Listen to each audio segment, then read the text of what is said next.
41 நாளைக்குள்ள இந்த மடவன் காளியா உன் மடியிலையும் மச்சிலையும் உன் கோட்டைக்குள்ளையும் ஒரு பிள்ளையாக நான் ஜீவிச்சு உன் கோட்டைக்குள்ள அதையப்பா நீங்க வேண்டாம்னு நிறுத்தினாதான்பா உண்டு. அந்த அளவுக்கு பிள்ளை பாக்கியம், குட்டி பாக்கியம், சகல பாக்கியம், இள பாக்கியங்கள் அத்தனையுமே ஒற்றுமையான கணக்கு இருக்குப்பா. கவலைப்பட வேண்டாம்.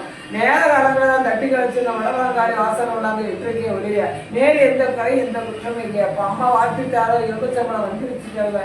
நாளை காலையில 2வது இனிப்பு போட்டு 2 பேருமே 2 கிளாஸ்ல வகுந்து பங்கு வச்சு சாப்பிட்டு வா.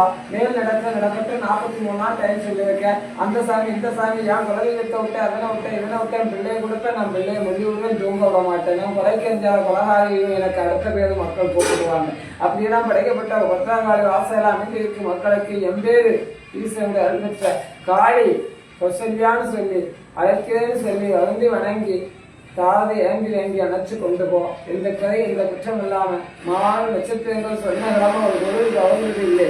காளியம்மா உச்சரிச்சு நான் வழி அனுப்புறேன். மேலும் காளியம்மா வாசனை தொடர்பு கொள்ளும். இந்த கதை இல்லையப்பா 2 பேருக்கு